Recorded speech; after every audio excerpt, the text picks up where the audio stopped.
এই জুমার দিনে নামাজ পড়ার সুযোগ পাচ্ছে না, অথচ অনেক ভাইরা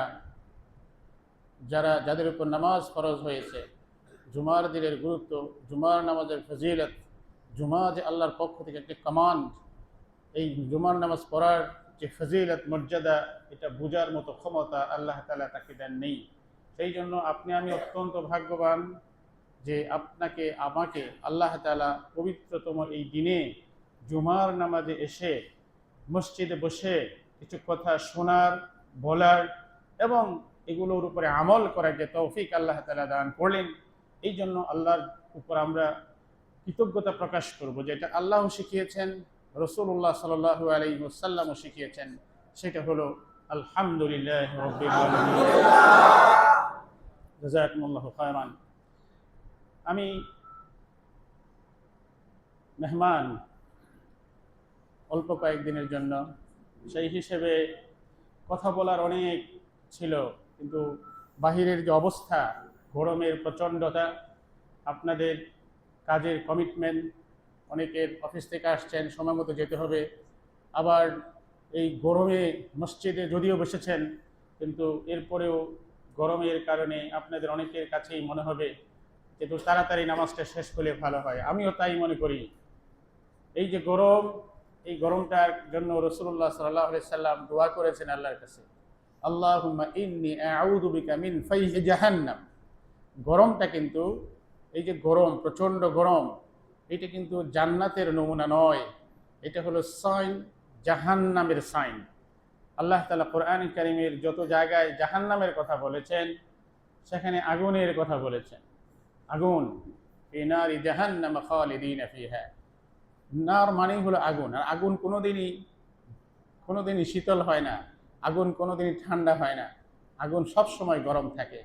সেই জন্য মনে করতে হবে, এই প্রচণ্ড গরম এটা আল্লাহর পক্ষ থেকে একটা সাইন যে আমি যদি দুনিয়াতে ভালো ভালো কাজ না করি, আল্লাহ এবং আল্লাহ রসুলের দেওয়া বিধান মতো না চলি, তাহলে আপনাকে আমাকে এইরকম শাস্তি, পানিশমেন্ট আপনাকে আমাকে ভোগ করতে হবে। যাই হোক, আল্লাহ তাআলা যেন এই গরমকে আমাদের জন্য আরামদায়ক করে দেন, বলুন আমিন। সুবহানাল্লাহ। অত্যন্ত দুঃখের সাথে বলতে হয়, আমরা মুসলমান, আমরা ইসলামের যে নিয়ম কানুন, দিন, মাস, এগুলো আমরা অত্যন্ত অবজ্ঞা করি, জানি না, চিনি না। অথচ আজকে যদি জিজ্ঞেস করা হয় একটা মুসলমানের সন্তানকে, জেনে 5, 4, 6, 7, 8-এ পড়ে, যদি বলা হয় তুমি বাংলায় 12টা মাসের নাম বলো বা ইংরেজিতে 12টা মাসের নাম বলো, অকপটে, উইদাউট এনি মিস্টেক, কোনো ভুল ছাড়া সে বলে দিতে পারবে। এখন কোন মাস চলছে এটাও সে বলে দিতে পারবে। কিন্তু দুঃখজনক হলেও সত্যি, আমরা মুসলমান, ঈমান এনেছি আল্লাহর প্রতি, কোরআন মানি, হাদিস মানি, মসজিদে আসি, নিয়ম কানুন সব মানি, কিন্তু কোন মাস কখন কিভাবে চলে যায় এই ব্যাপারে আমাদের কোনো খবর থাকে না। সুবহানাল্লাহ। এই যে মাস, এই মাসটা, আজকের এই যে মাসটা যদি জিজ্ঞেস করা হয়, অনেকেই হয়তো আমরা ফেল করে ফেলবো, এই মাসটা কিসের মাস, এই মাসটা কোনো মর্যাদা আছে কিনা, এই মাসের গুরুত্ব, তাৎপর্য সম্পর্কে আমরা অনেকেই জানি না। অথচ এই মাসটা একটা মুসলমানের জন্য একটা বিরাট গুরুত্বপূর্ণ মাস, অত্যন্ত গুরুত্বপূর্ণ। সেই মাসটা হলো রবিউল আউয়াল। সুবহানাল্লাহ। যেই মাসে আল্লাহ তাআলা তার প্রিয় হাবিব মুহাম্মদুর রাসূলুল্লাহ সাল্লাল্লাহু আলাইহি ওয়াসাল্লামকে দুনিয়াতে পাঠিয়েছেন। এই জন্য আমি অনুরোধ করব যে আমরা মুহররম, সফর, রবিউল আউয়াল, রবিউল সানি, জামাদুল আউয়াল, জামাদুল সানি, রজব, শাবান, এইভাবে যে মাসগুলো আছে আমরা নিজেরাও শেখার চেষ্টা করি, আবার আমাদের সন্তানগুলোকেও আরবি মাসগুলোর সাথে পরিচিত করার চেষ্টা করি। এটা আপনার আমার দায়িত্ব। আমি শুধু মসজিদে আসলাম, নামাজ পড়লাম, ইসলামের কিছু নিয়মকানুন জানলাম, কিন্তু আমি এই আরবি মাসগুলোর ব্যাপারে একদম বেখবর, কোনো খবর নাই। এটা যেন আপনার আমার না হয়, আল্লাহ যেন আমাদেরকে সে তৌফিক দান করেন। এই মাসে আল্লাহ তাআলা আল্লাহর নবীকে দুনিয়াতে পাঠিয়েছেন। রাসূলুল্লাহ সাল্লাল্লাহু আলাইহি ওয়াসাল্লামের জন্য, রাসূলুল্লাহ সাল্লাল্লাহু আলাইহি ওয়াসাল্লাম আপনার আমার জন্য একটি অত্যন্ত মেহেরবান, এক অত্যন্ত নেয়ামত আপনার আমার জন্য। কারণ আল্লাহ তাআলা কোরআন কারীমের মধ্যে বলেছেন, লাকাদ কানা লাকুম ফি রাসূলিল্লাহি উসওয়াতুন হাসানাহ। লাকাদ, এখানে লামটা হলো তাকিদ, মানে হলো নিঃসন্দেহে। কাদ কানা লাকুম ফি রাসূলিল্লাহি উসওয়াতুন হাসানাহ, এই দুনিয়াতে রাসূলুল্লাহ সাল্লাল্লাহু আলাইহি সাল্লাম হলেন তোমাদের জন্য উত্তম আদর্শ, উত্তম নমুনা, উত্তম এক্সাম্পল। সুবহানাল্লাহ। তার মানে হলো এই দুনিয়াতে কোরআন আপনি আমি বোঝা সম্ভব নয়। কোরআনকে বুঝতে হলে, কোরআনের আয়াতকে বুঝতে হলে, আল্লাহর হুকুমকে বুঝতে হলে কাকে বুঝতে হবে? আমাদের প্রিয় নবী মুহাম্মদ রাসূলুল্লাহ সাল্লাল্লাহু আলাইহি ওয়াসাল্লামকে বুঝতে হবে। এই জন্য সাহাবায়ে কেরাম হযরত আয়েশা রাদিয়াল্লাহু তাআলা আনহাকে জিজ্ঞেস করলেন, ইয়া আয়েশা, তুমি আমাদেরকে আল্লাহ রাসূল সম্পর্কে কিছু বলো, আল্লাহ রাসূলের আমল, আল্লাহ রাসূলের আখলাক, এগুলো সম্পর্কে তুমি আমাদেরকে কিছু বলো। কারণ তুমি হলে আল্লাহ রাসূলের সবচেয়ে কাছের লোক, আল্লাহ রাসূলের স্ত্রী তুমি, আমাদেরকে কিছু আল্লাহ রাসূল সম্পর্কে বলো। আয়েশা রাদিয়াল্লাহু তাআলা আনহা বললেন, আফালা তাকরাউনাল কুরআন, আফালা তাকরাউনাল কুরআন, তোমরা কি কোরআন পড়ো না? কোরআন পড়ো না? খুলুকুহু আল কুরআন আল কারীম, খুলুকুহু খুলুকুহু খুলুকুহু, তার চরিত্রটা হলো আল কুরআন আল কারীম। সুবহানাল্লাহ। তার মানে হলো আপনি আমি যদি কোরআন বুঝতাম, কোরআন পড়তাম, তাহলেই আল্লাহ রসুলকে আমরা বুঝতে পারতাম। রসুলের পুরো চরিত্রটাকেই আল্লাহ তাআলা কোরআনের মধ্যে প্যাক করে ঢুকিয়ে দিয়েছেন। সুবহানাল্লাহ। সেই জন্য কোরআন কারীমের মধ্যে আল্লাহ তাআলা আল্লাহ রসুলকে অ্যাড্রেস করেছেন, ইয়া আইয়ুহান নবী ইন্না আরসালনাকা। তার মানে প্রত্যেকটা জায়গায় কোরআন যেহেতু তার উপরে নাজিল হয়েছে, সুতরাং তাকেই আল্লাহ তাআলা অ্যাড্রেস করেছেন। এবং সেই অ্যাড্রেসটা করেছেন এই কারণে, যাতে করে আমরা আল্লাহ রসুলের জীবনী সম্পর্কে জেনে বুঝে, তার সিরাত এটা বুঝে আপনি আমি আমার বাস্তব জীবনে কাজে পরিণত করতে পারি। আল্লাহ রসুলকে যদি আদর্শ হিসেবে আপনি আমি না মানি, তাহলে কিন্তু ইসলামকে পালন করা হবে না। আল্লাহ তাআলা কোরআনে কারীমের মধ্যে বলেছেন, মা আতাকুমুর রাসূলু ফাখুযুহু ওয়া মা নাহাকুম আনহু ফান্তাহু। মা আতাকুমুর রাসূল, রাসূল সাল্লাল্লাহু আলাইহি ওয়াসাল্লাম তোমাদেরকে যা দিয়েছেন, ওয়া মা নাহাকুম আনহু, আর তিনি তা থেকে যা নিষেধ করেছেন তোমরা কি করো? সুবহানাল্লাহ। মা আতাকুমুর রাসূলু ফাখুযুহু, তা তিনি যে আদেশ করেছেন সেটা নাও, ওয়া মা নাহাকুম আনহু ফান্তাহু, আর তিনি যা নিষেধ করেছেন সেটাতে তোমরা বিরত থাকো। সুবহানাল্লাহ। সুতরাং পয়েন্টটা হলো এই, আল্লাহ রসুলকে জীবনের আদর্শ মানতে হবে, আল্লাহ রসুলের জীবনীকে পড়তে হবে, বুঝতে হবে, জানতে হবে। এখন আপনি আমি আসি, এই যে ফুটবল বিশ্বকাপ চলে গেল, এখন যদি ইয়াং ছেলে মেয়েদেরকে জিজ্ঞেস করা হয় তোমার আদর্শকে, তুমি কারে মানো, কারে ফলো করো, সে বলবে কি আমি মেসি আমার রোল মডেল। রোল মডেল মানে হলো যাকে আপনি ফলো করেন। বলবে নিউমার আমার রোল মডেল, তাকে আমি ফলো করি।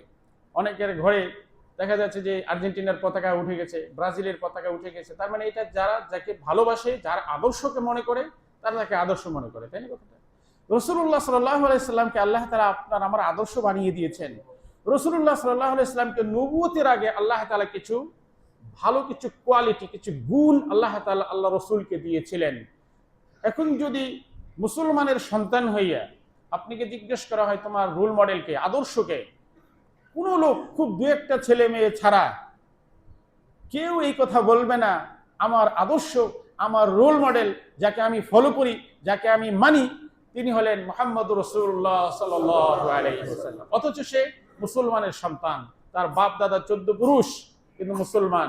কিন্তু যদি বলা হয় তোমার আদর্শবান, আদর্শকে, কাকে তুমি ফলো করো, কাকে তুমি মানো, এই মুখ থেকে এই কথাটা বের হবে না যে আমার আদর্শ, আমার রোল মডেল হলেন মুহাম্মদ রাসূলুল্লাহ সাল্লাল্লাহু আলাইহি ওয়াসাল্লাম। অথচ তিনি রোল মডেল, কোরআনে আল্লাহ তাআলা বলে দিয়েছেন, লাকাদ কানা লাকুম ফি রাসূলিল্লাহি উসওয়াতুন হাসানাহ। তো রোল মডেল, আদর্শ কি?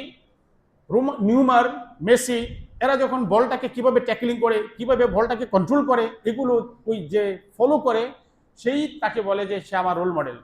তাকে ফলো করার চেষ্টা করে টপ টু বটম। তার চুলের কাটিং কেমন, সে কিভাবে কথা বলে, সে কিভাবে অ্যাক্টিং ভঙ্গি করে, এই করে সেই করে, এগুলো ফলো করার চেষ্টা করে। অথচ আমরা মুসলমান, রাসূলুল্লাহ সাল্লাল্লাহু আলাইহি ওয়াসাল্লাম তার ছোটবেলা থেকে পুরোটা জীবন তার আদর্শটা আপনার আমার জন্য ফলো করতে হবে, আল্লাহ কমান্ড করেছেন। রাসূলুল্লাহ সাল্লাল্লাহু আলাইহি ওয়াসাল্লাম নবুয়তের আগে তাকে আল্লাহ তাআলা কিছু কোয়ালিটি দিয়েছিলেন, কিছু গুণ দিয়েছিলেন। সেই গুণগুলো যদি আপনার আমার মধ্যে অর্জিত না হয়, তাহলে মনে করতে হবে দুনিয়াতে কোনো সফলতা, দুনিয়াতে কোনো সাকসেস, দুনিয়া এবং আখিরাতে আপনার আমার হবে না। সেই গুণগুলোর মধ্যে আমি আপনাদেরকে দু একটা তিনটা কথা বলবো, আপনারা সবাই চেষ্টা করবেন আজকে থেকে এগুলো শোনার পরে ফলো করার জন্য। রাসূলুল্লাহ সাল্লাল্লাহু আলাইহি ওয়াসাল্লাম যখন ছোটবেলায় আমাদের মতো বা আমাদের চেয়ে 30, 40 বা 25, 20 বা 15 বা 10 ইয়ার্স, প্রত্যেকটা লোকে তাকে একটা নামে সম্বোধন করেছেন। কাফের, মুশরিক, তার শত্রু সবাই একটা নামে তাকে অভিহিত করেছেন। সেই নামটা ছিল মোহাম্মদ। কেমন? বলে যে মোহাম্মদ হলেন সত্যবাদী, আস-সাদিক আল আমিন, তিনি বিশ্বস্ত, তিনি মিথ্যা বলেন না, কখনোই মিথ্যা বলেন না। কিন্তু আজকে খালি শুধু আমাদের সমাজ না, পুরো বাংলাদেশের মুসলমানদের চরিত্র আজকে এমন হয়েছে, মিথ্যায় পরিপূর্ণ হয়ে গেছে। অথচ তারা মসজিদে আসেন, নামাজ পড়েন, কিন্তু রাসূলুল্লাহ ইসলামের প্রথম যে গুণটা, যেই গুণটা সবাই এক বাক্যে আল্লাহ রসুলকে বলেছেন, আস-সাদিক আল আমিন, তিনি হলেন সত্যবাদী, তিনি হলেন ন্যায়পরায়ণ, তিনি বিশ্বস্ত। আজকে এই গুণটা আপনার আমার মধ্যে নাই। অথচ আমি নামাজ পড়ছি, আমি রোজা রাখছি, আবার মিথ্যা কথা বলে যাচ্ছি। রাসূলুল্লাহ সাল্লাল্লাহু আলাইহি ওয়াসাল্লাম বলেছেন, সুবহানাল্লাহ, আলাইকুম বিসিদক, তোমাকে, আমাকে বা আমাদেরকে উদ্দেশ্য করে আল্লাহ রাসূল বলেছেন, তোমাদের উচিত হবে সব সময় সত্য কথা বলা, সত্য কথা বলা। কারণ ফাইন্নাস সিদকা ইয়ানজি ইলাল বির, নিঃসন্দেহে সত্যবাদিতা মানুষকে বীর, পুণ্যের দিকে ধাবিত করে, পুণ্যের দিকে নিয়ে যায়। ওয়া ইন্নাল বিররা ইয়াহদি ইলাল জান্নাহ, আর পুণ্যবান, পুণ্যর কাজ, সওয়াবের কাজ, ভালো জিনিস মানুষকে কোথায় নিয়ে যায়? ইয়াহদি ইলাল জান্নাহ, জান্নাতের দিকে নিয়ে যায়। সুবহানাল্লাহ। তাহলে রাসূলুল্লাহ সাল্লাল্লাহু আলাইহি ওয়াসাল্লামকে সবাই মুশরিক, কাফের, তাকে অপমান করেছে, তাকে তার প্রতি জুলুম করা হয়েছে, কিন্তু এই ব্যাপারে প্রত্যেকটা লোক, কাফের, মুশরিক, মুসলিম, অমুসলিম, সবাই আল্লাহ রসুলকে একটা টাইটেল দিয়েছিলেন, সেই টাইটেলটা হলো সত্যবাদী। তাহলে আজকে প্রশ্ন করা দরকার আপনাকে আমাকে, আমি কোন পর্যায়ে আছি? আমি তো মিথ্যায় ভরপুর, আমি তো মিথ্যা কথা বলি, আমি তো চিঠি করি, মানুষকে প্রতারণা করি, মানুষকে ধোঁকা দেই, মানুষের গীবত করি, এইগুলো করে আর আপনার আল জান্নাতে চলে যাবেন, এত সহজ ইসলাম, এটা মনে করার কোনো কারণ নেই। রাসূলুল্লাহ সাল্লাল্লাহু আলাইহি ওয়াসাল্লাম বলেছেন, যারা মিথ্যা কথা বলে তাদেরকে ডাইরেক্ট বলে দিয়েছেন, আয়াতুল মুনাফিক সালাস, মুনাফিক যারা দ্বিমুখী আচরণ করে, সাপে দুই দিক দিয়ে কাটে, কিছু সাপে দুমুখো সাপ, সামনে দিয়েও কাটে, পিছন দিয়েও কাটে, এর মানে হলো মুনাফিক। যিনি আমার সামনে একটা কথা বলবেন, আমার থেকে দূরে চলে গেলে আরেক কথা বলবেন। ওয়াইযা লাকুল্লাযীনা ক্বালু আমান্না ওয়াইযা খালাউ ইলা শায়াতিনহিম, আল্লাহ তাআলা কোরআনে কারীমে সূরা বাকারার প্রথম পৃষ্ঠার মধ্যে দ্বিতীয় পৃষ্ঠায় বলে দিয়েছেন চমৎকার করে, মুনাফিক হলো তারা যারা আপনার কাছে আসবে, এসে বলবে আমান্না, ইয়া রাসূলুল্লাহ, আমি তো আপনার প্রতি ঈমান এনেছি। আবার যখন একটু ওয়াইযা খালাউ ইলা শায়াতিনহিম, যখন একটু রাসূল থেকে দূরে সরে চলে যায়, তখন তারা বলে ইন্না মাআকুম, আমরা তো তোমাদের সাথেই আছি। সুবহানাল্লাহ, মিন যালিক। এটি হলো মুনাফিকের চরিত্র। তার মানে মুনাফিকের প্রথম চরিত্র হলো তারা মিথ্যা কথা বলে, আর মুসলমানদের প্রথম চরিত্র হলো তারা কি হতে হবে? সত্যবাদী হতে হবে, মিথ্যা কথা বলাই যাবে না। সুবহানাল্লাহ। অথচ আমরা মিথ্যা সব সময় বলে যাচ্ছি, কন্টিনিউ বলে যাচ্ছি। রাসূলুল্লাহ সাল্লাল্লাহু আলাইহি ওয়াসাল্লামের আরেকটা হাদিস, আলাইকুম বিসিদক ফাইন্নাস সিদকা ইউনজি, তোমরা সব সময় সত্য কথা বলবে, আর সত্যবাদিতা ফাইন্নাস সিদকা ইউনজি, তোমাকে সত্য মানুষকে সাকসেস, সফলতা দিকে ধাবিত করে। সফল হওয়ার জন্য সর্বোত্তম ভাবে যারা সত্যবাদী হয় তাদেরকে আল্লাহ সফলতা দিবেনই দিবেন, টুডে অর টুমরো, আজ হোক কাজ হোক, তাদের সফলতা আসবেই আসবে যদি তার মধ্যে সত্যবাদিতা থাকে। আর যদি এটা না থাকে তাহলে কি হবে? রাসূলুল্লাহ সাল্লাল্লাহু আলাইহি ওয়াসাল্লাম বলে দিয়েছেন, আয়াতুল মুনাফিক সালাস, মুনাফিকের চরিত্র হলো, মুনাফিকের আমল হলো, মুনাফিকের সাইন হলো তিনটা। তার মধ্যে প্রথমটাই হলো ইযা হাদ্দাসা, যখন সে কথা বলে, কাযিবা, মিথ্যা কথা বলে। তাহলে আপনার আমার মধ্যে যদি মিথ্যা কথার চরিত্র থাকে আর আপনি নামাজও পড়ছেন, তাহলে এই হাদিস অনুযায়ী, সহিহ হাদিস, অথেন্টিক হাদিস, মিথ্যাও বলছেন, নামাজও পড়ছেন, এখন আপনি কি মুসলিম হবেন নাকি মুনাফিক হবেন? এটা আপনি ডিসাইড করেন, আপনিই চিন্তা করেন আপনি কোন কাতারে আছেন, মুনাফিকের কাতারে আছেন নাকি আপনি মুসলিমের কাতারে আছেন। ইযা হাদ্দাসা কাযিবা, যখন সে কথা বলে তখন সে মিথ্যা কথা বলে। সুতরাং আল্লাহ তাআলা কোরআনে কারীমের মধ্যে বলেছেন, কুনু মা'আস সাদিকিন, কুনু মা'আস সাদিকিন, উৎসাহিত করেছেন যারা সত্য কথা বলে, যারা ভালো মানুষ, যারা সত্যের কথা বলে, সত্য নিয়ে যারা গবেষণা করে, সত্য নিয়ে যারা চর্চা করে, তুমি তাদের সাথে থাকো। তার মানে সত্যই আপনাকে আমাকে পুণ্যের দিকে নেয়, আর পুণ্যই আপনাকে আমাকে জান্নাতের দিকে নিয়ে যায়। সুবহানাল্লাহ। আল্লাহ তাআলা আপনাকে আমাকে সত্যবাদী ও তৌফিক দান করুন। আমাদের সন্তানগুলোকে সত্যবাদী হয়ে জীবন যাপন করার তৌফিক আল্লাহ তাআলা দান করুন। আমিন। দুইটা অপোজিট, সত্যবাদী হলে আপনি মুসলিম, আর মিথ্যা কথা বললে আপনি মুনাফিক। এখন এইটা সবসময় মাথায় রাখতে হবে। আমি মিথ্যা কথাটা বলছি, আমি মুসলমান হয়ে তারা বলতে পারি না। রাসূলুল্লাহ সাল্লাল্লাহু আলাইহি ওয়াসাল্লামের প্রথম চরিত্রটাই ছিল, খুব ভালো করে খেয়াল করেন, মুসলিম অমুসলিম সকল মানুষ তাকে সত্যবাদী বলেছেন। এই ব্যাপারে কোনো দ্বিমত নাই, কোনো ঐতিহাসিক কেউ এই ব্যাপারে কোনো একটা কথা বলার সাহস পায় নাই। রাসূলুল্লাহ সাল্লাল্লাহু আলাইহি ওয়াসাল্লাম তার ছোটবেলা থেকে জীবনের পুরোটুকু সময় কখনো মিথ্যা বলেছেন, তার একটি প্রমাণও ঐতিহাসিকরা অমুসলিমরা লিখেছেন তার ব্যাপারে, তার জীবনী, কিন্তু এই ব্যাপারে কেউ কোনো কলম ধরতে পারেননি। সুবহানাল্লাহ। সেই নবীর উম্মত আপনি আর আমি, সেই নবীর উম্মত আপনি আর আমি। আর আমরা কথায় কথায় মিথ্যা বলছি, কথায় কথায় প্রবঞ্চনা করছি, কথায় কথায় মানে প্রতারণা করছি। কি করে আপনি আমি শুধু নামাজ পড়ে জান্নাতে চলে যেতে পারবো? অফকোর্স নট, কোনোদিনই সেটা সম্ভব নয়। আল্লাহ তাআলা আপনাকে আমাকে এই গুণটা অর্জন করার তৌফিক দান করুন। দ্বিতীয় নাম্বার, খুব ভালো করে খেয়াল করেন, ছোটবেলা থেকে সত্যবাদী হলেন, মাশাআল্লাহ, বিশ্বস্ত হলেন। একটু দেখেন, রাসূলুল্লাহ সাল্লাল্লাহু আলাইহি ওয়াসাল্লাম মক্কা থেকে মদিনায় যেতে হলো, তাকে ইচ্ছা করে গেছেন না বাধ্য হয়ে? বাধ্য হয়ে তাকে নির্যাতন করা হলো, নিপীড়ন করা হলো, এই করা হলো, সেই করা হলো, তার ধর্ম ত্যাগ করতে বলা হলো, কিন্তু কোনো কিছুই তিনি করলেন না। একমাত্র আল্লাহর ওয়াহদানিয়তকে প্রতিষ্ঠা করার জন্য নিজে চেষ্টা করলেন, তার সাহাবায়ে কেরামদেরকে নিয়ে তিনি চেষ্টা করলেন।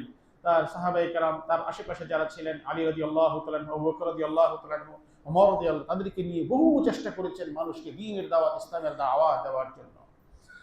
ওই সত্যবাদিতার কারণে কাফের মুশরিক যারা অমুসলিম ছিলেন প্রত্যেকেই আল্লাহ রসুলের কাছে কিছু তারা কাছে আমানত রেখেছিলেন যে আপনার কাছে আমরা এটা রাখলাম, আপনি সময় মতো আপনি আমাদেরকে দিয়ে দিবেন। প্রত্যেকে দেখেন, শুধু মুসলমান নয়, অমুসলিম মুসলিম সবাই তার কাছে টাকা পয়সা অর্থ সম্পদ তার কাছে গচ্ছিত রেখেছেন, যে কারণ এই লোকটা সত্যবাদী, এই লোকটা ভালো, যখনই আমি চাইবো, যখনই আমার প্রয়োজন হবে তিনি তার পুরোটাই আমাকে আদায় করে দিয়ে দিবেন। সুবহানাল্লাহ। তাহলে আজকে দেখেন তো, আল্লাহ রসুলকে যদি আপনি আদর্শ মনে করেন, তাহলে আপনাকে আমাকে এই গুণটা অর্জন করতে হবে, বিশ্বস্ত গুণ। আজকে বিশ্বস্ততা নাই। ছেলেকে বিয়ে করাতে যান, মেয়েকে বিশ্বাস করে না, সে মেয়েটা কি ভার্জিন আছে কিনা, মেয়েটা ইনট্যাক্ট আছে কিনা। আবার মেয়েও চিন্তা করে, আমি যে একটা ছেলেকে বিয়ে করব, এই ছেলেটা কোনো মানে বিবাহ বহির্ভূত আগেই কোনো মেয়ের সাথে সম্পর্ক করলো কিনা। স্বামী তার স্ত্রীকে সন্দেহ করে, আমার স্ত্রী কোনোভাবে কারো সাথে কোনো, আমি বাসায় না থাকলে কথা বলে কিনা, চ্যাট করে কিনা, পরকীয়া করে কিনা। স্ত্রীও আবার স্বামী বাইরে গেলে চিন্তা করে, আমার স্বামীটা বাইরে গেছে, তার মধ্যে কোনো সে অ্যাফেয়ার্স আছে কিনা, অন্য কোনো পুরুষের কাছে যায় কিনা। মানে যে ট্রাস্ট, যেটাকে বলা হয় ট্রাস্ট, বিশ্বাস করা, যে এই বিশ্বাসটা কিন্তু আজকে আস্তে আস্তে মানুষের থেকে উঠে যাচ্ছে। মানুষটার সাথে আমি লেনদেন করছি, মানুষটা ভালো কিনা কোনো মানুষই বলে না। খুব কম লোকই পাবেন যে হ্যাঁ এই লোকটা খুব ভালো, তার সাথে আমি লেনদেন করতে পারি। আপনি লেনদেন করে দেখেন কেমন অবস্থা। যে কর্জ দিয়েছেন, যে হাওলাত দিয়েছেন, যে সেই ব্যক্তি জানে যাকে আমি কর্জটা দিলাম, ওই কর্জটা উঠাতে কত পরিমাণ কষ্ট আমাকে আপনাকে সহ্য করতে হয়। তার মানে হলো যে মানুষের মধ্যে বিশ্বস্ততা এটা কমপ্লিটলি উঠে গেছে। সুবহানাল্লাহ। বিশ্বাস করেন এটা নাই, তাহলে আপনি আমি কি করে সমাজে, এলাকায়, দেশে অবদান রাখতে পারবো? কারণ আপনি যদি আমাকে বিশ্বাস না করেন, আমি যদি আপনাকে বিশ্বাস করতে না পারি, তাহলে সেই সমাজ কোনোদিন সুস্থ অবস্থায় বেঁচে থাকতে পারে না। সেই সমাজ সমাজে ন্যায় নাই, সেই সমাজে বিচার নাই। বিশ্বস্ততা একটা বিশাল কিছু। মসজিদ কথাটা প্রসঙ্গে এসে গেল, আল্লাহর পক্ষ থেকে একটা বিরাট আমানা, বড় আমানা। এর চেয়ে বড় আমানা নাই। আল্লাহ তাআলা কোরআনে কারীমের মধ্যে বলেছেন, আনতাহহিরা বাইতিয়া লিত-তাইফিনা ওয়াল আকিফিন। ইব্রাহিম আলাইহিস সালাম, ইসমাঈল আলাইহিস সালাম, এই যে আল্লাহর গড়, এইটা তোমাদের কাছে একটা আমানা, এইটা তোমরা রক্ষণাবেক্ষণ করবা, দেখাশোনা করবা, এটা পবিত্রতা রক্ষা করবা। আনতাহহিরা বাইতিয়া লিত-তাইফিনা ওয়াল আকিফিন। যত রকমের চাহিদা, যত রকমের ডিমান্ড, যত রকমের প্রয়োজন সবগুলো তোমরা পূরণ করে দিবা। কাকে বলেছেন? ইব্রাহিম আলাইহিস সালাম, ইসমাঈল আলাইহিস সালাম কাবা ঘর বানানোর পরে আল্লাহ তাআলা তাদেরকে বললেন। তার মানে কি, এই মসজিদ, এই মাদ্রাসা, এই সম্পদ, এই অর্থ, বোনের হক, মেয়ের হক, স্বামীর হক, স্ত্রীর হক, এগুলো সব কিছু কি একটা আমানত। এই আমানতটাকে তার যথাযথ জায়গায় ফিরিয়ে দিতে হবে। রাসূলুল্লাহ সাল্লাল্লাহু আলাইহি সাল্লাম ইচ্ছা করলে মক্কা থেকে মদিনায় যাওয়ার পথে উনি শুধু আলী রাদিয়াল্লাহু তাআলা আনহুকে, আবু বকরকে নিয়ে চলে যেতে পারতেন, কিন্তু তিনি এত বিপদ, তাকে মেরে ফেলা হবে, চতুর্দিকে গ্রেফতার করা হলো, চতুর্দিকে মানুষ তাকে কিভাবে কোথায় আছে, কি আছে না আছে, তাকে মেরে ফেলার জন্য উদ্গ্রীব হয়ে পড়লো। কিন্তু রাসূলুল্লাহ সাল্লাল্লাহু আলাইহি ওয়াসাল্লাম ঠান্ডা মাথায় চিন্তা করলেন, আজকে যদি আমি আলী রাদিয়াল্লাহু তাআলা আনহুকে নিয়ে, সবাইকে নিয়ে আমি পালিয়ে যাই, ইতিহাস একটা সময় আমাকে মিথ্যাবাদী হিসেবে সাক্ষ্য দিতে পারে, মিথ্যাবাদী হিসেবে লেখা হতে পারে। কারণ এই কাফের মুশরিকদের যত অর্থ সম্পদ, প্রপার্টি, টাকা পয়সা, স্বর্ণ রূপা, অর্থ, এগুলো আমার কাছে গচ্ছিত রেখেছে, আমি কিভাবে রাতের অন্ধকারে এইভাবে পালিয়ে যাই।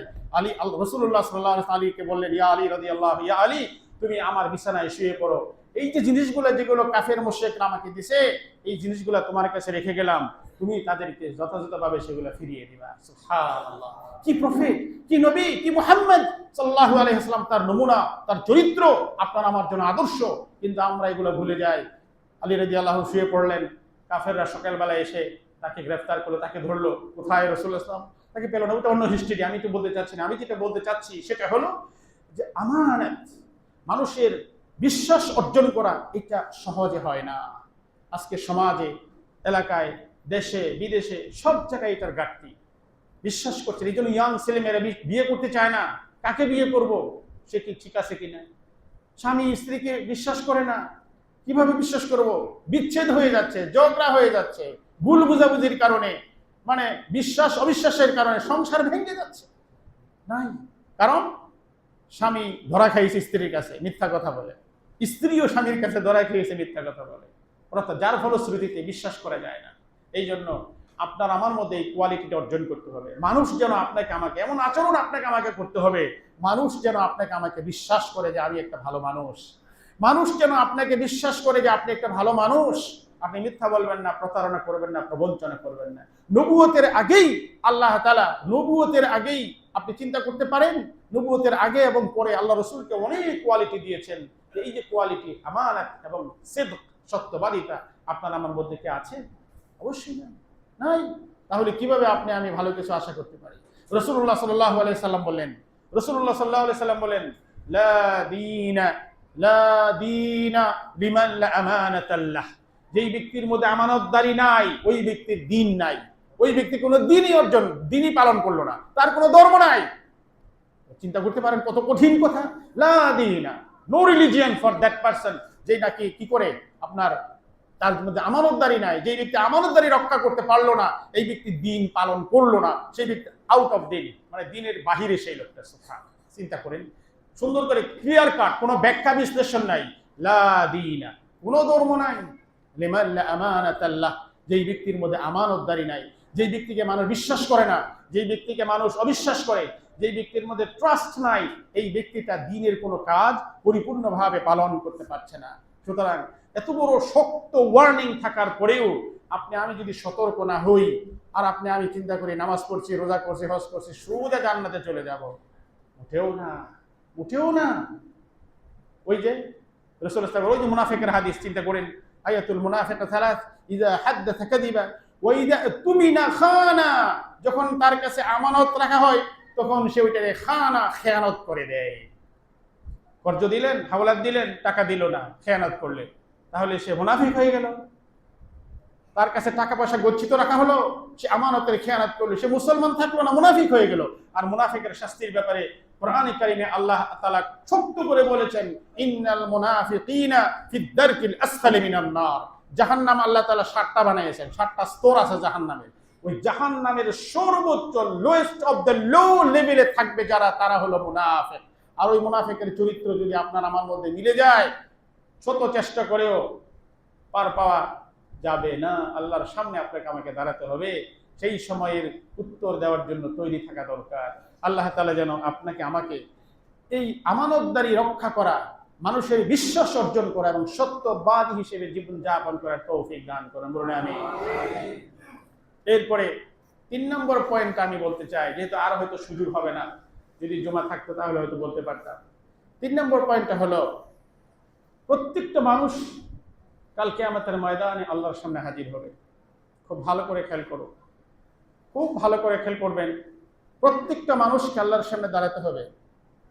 ইয়াউমা ইয়াকুমুর রূহু ওয়াল মালাইকাতু সাফফা, আল্লাহ কোরআনে কারীমের মধ্যে বলেছেন ইয়াউমা ইয়াকুমুর রূহু ওয়াল মালাইকাতু সাফফা, ফেরেশতারা দাঁড়াবে, মানুষ দাঁড়াবে, সবাই সারিবদ্ধ হয়ে দাঁড়াবে। কিসের জন্য সারিবদ্ধ হয়ে দাঁড়াবে? তারা তাদের যে আমলনামা, এই আমলনামাগুলো আল্লাহর সামনে পেশ করা হবে, আর সেই আমলনামা অনুযায়ী আল্লাহ তাআলা আপনাকে আমাকে জান্নাত জাহান্নাম নির্ধারণ করবেন।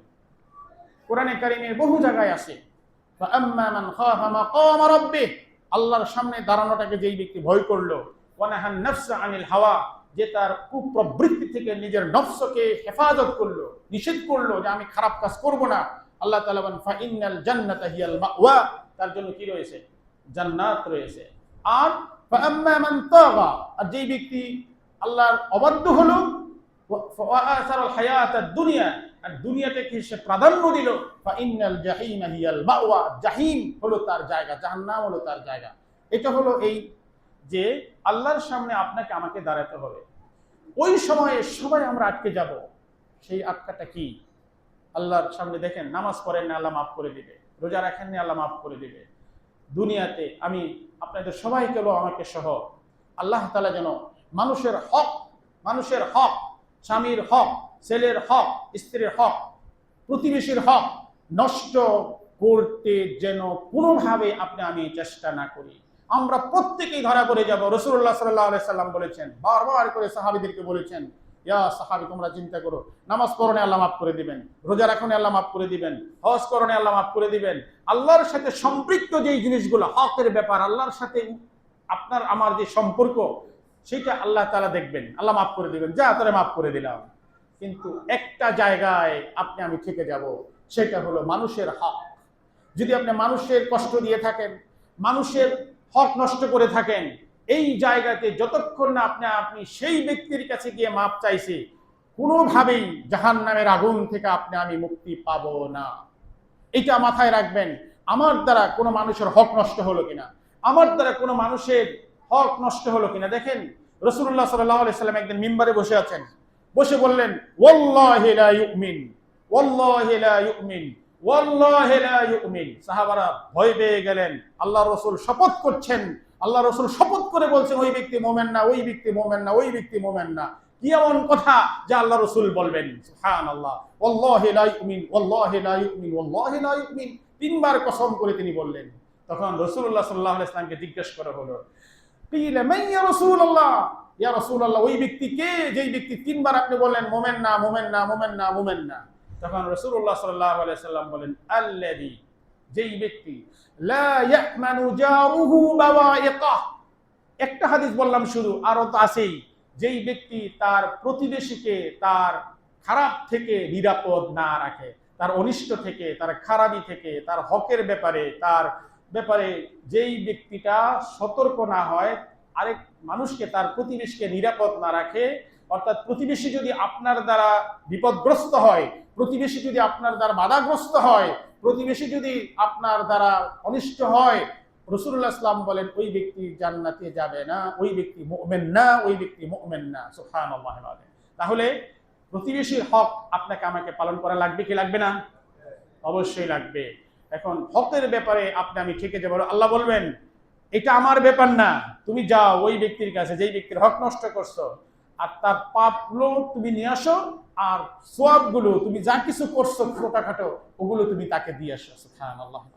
আমরা কেউ এটা চাই না, আমরা কেউ এটা চাই না। আমি নামাজ পড়ছি, আমি রোজা রাখছি, আমার পাপ, আমার ভালোটা তাকে দিয়ে দিব, আর তারটা আমাকে দিতে হবে। সেই আল্লাহর সামনে এইগুলো হবে, ফয়সালা হবে, আর তার কাছে ক্ষমা চাইতে হবে, মাফ চাইতে হবে। যদি সে মাফ করে আল্লাহ হয়তো মাফ করতে পারেন, যদি সে মাফ না করে তাহলে কোনোদিনই আপনার আমার পক্ষে জান্নাতে যাওয়া সম্ভব নয়। সেই জন্য আমি আবারও বলবো, হাক্কুল্লাহ, আল্লাহর হক, এটা আপনি নষ্ট করলে আল্লাহ মাফ করবেন। হাক্কুল ওয়ালিদাইন, পিতামাতার হক, হাক্কুন নাস, মানুষের হক, এটা যদি আমি নষ্ট করি, কোনোভাবেই কোনো ওলামা, কোনো আলেম, কোনো মুজাদ্দিদ, কোনো মানব যারা কোরআন হাদিস সম্পর্কে গভীর চিন্তা করেন, কোনোদিন এই কথা বলতে পারবে না হক নষ্ট করেছেন আপনি জান্নাতে চলে যাবেন। অনেকে হক নষ্ট করে হজে যায়, উমরায় যায়, ওই হজ এবং উমরা তার উপরে ব্যাক হয়ে ফিরে আসে। নাউজুবিল্লাহ। এটা করবেন না। এই নামাজ আপনাকে ভালো করবে না যদি আপনি হক নষ্ট করে। এই ব্যাপারে সতর্ক থাকা লাগবে। থার্ড পয়েন্ট আমি বলবো, কোরআন এবং হাদিস নিয়ে যারা কথা বলেন সেই লোকটার মধ্যে দুর্বলতা থাকতে পারে, অলসতা থাকতে পারে, গাফিলতি থাকতে পারে, মানুষ হিসেবে তার ভুল ত্রুটি থাকতে পারে, কিন্তু কোনো আলেমের প্রতি আপনি অবজ্ঞা করবেন না। আলেমকে ভালোবাসবেন, আলেমকে মহাব্বত করবেন, আলেমকে সুন্দর ভাষায় কথা বলবেন। আল্লাহর আলেমের সাথে খারাপ কথা বলা, আলেমকে গালি দেওয়া, আলেমকে অবজ্ঞা করা প্রকারান্তরে আল্লাহ এবং আল্লাহ রসুলকে অবজ্ঞা করা। খুব ভালো করে খেয়াল করবেন, খুব ভালো করে খেয়াল করবেন। মসজিদের ইমাম খতিব যারা কথা বলেন কোরআন হাদিস নিয়ে, আপনি কিছু জানেন না, আপনি কিছু বুঝেন না, কিন্তু আপনি এমন ভাবে তাকে কথা বলেন, এমন ভাবে গালি দেন, এমন ভাবে তার সাথে আচরণ করেন যেমন হয় যেমন সে আপনার চাকর। কখনই এটা করবেন না, আল্লাহ এটা পছন্দ করেননি। চিন্তা করেন, আপনি চিন্তা করে দেখেন, রাসূলুল্লাহ সাল্লাল্লাহু আলাইহি ওয়াসাল্লামের সময়ে মসজিদে নববীতে এক মহিলা জারুদার ছিলেন, জারু দিতেন, কাজ করতেন। যারা মসজিদের সাথে কানেক্টেড, মসজিদ মাদ্রাসার সাথে কানেক্টেড, তাদের মর্যাদাটা কেমন চিন্তা করেন। এক মহিলা মসজিদের নববীতে জারুদার ছিলেন, সেই মহিলাটা মারা গেলেন। মারা যাওয়ার পরে তাকে দাফন কাফন করে দেওয়া হলো। রাসূলুল্লাহ সাল্লাল্লাহু আলাইহি সাল্লাম, চিন্তা করে দেখেন, আমি আলেমের কথা না বলে আমি একটা মহিলা মসজিদের সাথে যারা কানেক্টেড তার কথা বলছি। রাসূলুল্লাহ সাল্লাল্লাহু আলাইহি সাল্লাম দেখলেন ওই মহিলাটা নাই। তখন ওই মহিলার ব্যাপারে জিজ্ঞেস করা হলো। সাহাবারা বললেন, ইয়া রাসূলুল্লাহ, ওই মহিলা তো ইন্তেকাল করেছেন, তার জানাজা দাফন হয়ে গেছে। বলো কি তোমরা কেন আমাকে বলনি? রাসূলুল্লাহ সাল্লাল্লাহু আলাইহি সাল্লাম সাহাবাদেরকে নিয়ে সেই মহিলার কবরে গেলেন আর মহিলার কবরকে জিয়ারত করলেন। সুবহানাল্লাহ, এর নাম হলো ইসলাম। একটা মসজিদের জারুদার মহিলা, সে ইন্তেকাল করলেন, সাহাবারা তাকে বললেন না, আর তিনি বললেন কেন তোমরা আমাকে বলনি? আল্লাহ রসুল সাল্লাল্লাহু আলাইহি সাল্লাম সেই মহিলার কবরকে জিয়ারত করলেন, সেখানে দোয়া করলেন এবং তার মাগফিরাতের জন্য আল্লাহর কাছে কামনা করলেন। সুবহানাল্লাহ।